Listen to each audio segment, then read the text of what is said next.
जय हिंद, नमस्कार। मैं आपका संवाददाता समय 24 से। आज हम लोग आए हैं मुंबई के धारावी इलाके में, एंटॉप हिल वडाला पर। कुछ ऐसी सूचना मिली थी कि यहाँ पर जो सक्रिय संस्था है पूरे मुंबई में, यहाँ तक कि हालांकि भारतवर्ष में भी जागरूक है, गरीबों की सेवा करने के लिए जो तत्पर और तैयार जो संस्था हमारे बीच में चल रही है, युवा फॉर सेवा फाउंडेशन के राष्ट्रीय अध्यक्ष व संस्थापक जिसे बात करनी, जिनका नाम है एडवोकेट अरुण गुप्ता जी। आइए उनसे कुछ बात करते हैं और समाज सेवा के बारे में कुछ निजी जानकारियां लेते हैं। आइए मिलते हैं एडवोकेट अरुण गुप्ता जी से। जय हिंद सर। नमस्कार।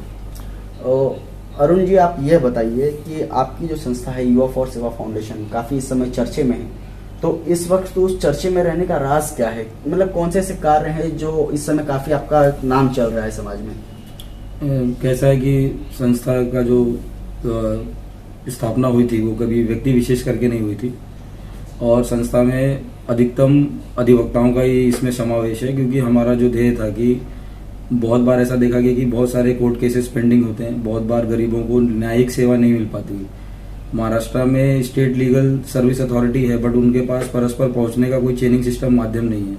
तो वर्ष 2017 के अंत में मुझे प्रतीत हुआ कि किसी संस्था की शुरुआत करनी चाहिए, और ऑलरेडी मैं एक संस्था में जुड़ा हूं, तो इस वजह से हमने उसका नाम ही रखा युवा फॉर सेवा, यानी यूथ सेवा के लिए। तो और इसलिए हम कार्यरत है समाज में। आपके संस्था के मुख्य उद्देश्य क्या है? संस्था गरीबों की सेवा के लिए निस्वार्थ भावना से संपूर्ण मुंबई में कार्यरत है। हमारे राष्ट्रीय संरक्षक श्री एडवोकेट प्रशांत पटेल उमराव जी हैं, जो अभी भारतीय जनता पार्टी के मीडिया पैनलिस्ट भी हैं उत्तर प्रदेश में, और इसी तरह से अन्य भी सामाजिक कार्यकर्ता हमारे साथ जुड़े हुए हैं।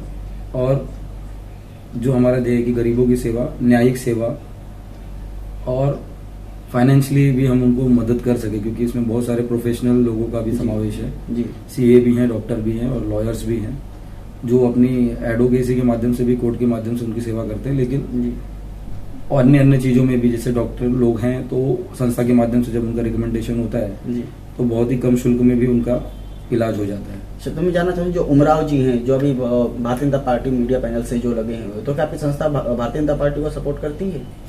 हमारी संस्था हर राष्ट्रवादी विचारधारा रखने वाले को सपोर्ट करती है। सिर्फ भारतीय जनता पार्टी की बात नहीं है, किसी स्पेसिफिक पार्टी के हम सपोर्टर नहीं है।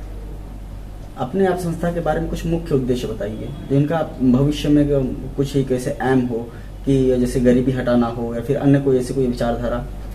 जो अन्य संस्थाएं भी समाज में कार्यरत है, पर युवा फॉर सेवा फाउंडेशन की जो स्थापना हुई थी उसका प्रमुख उद्देश्य यही था कि गरीबों की सेवा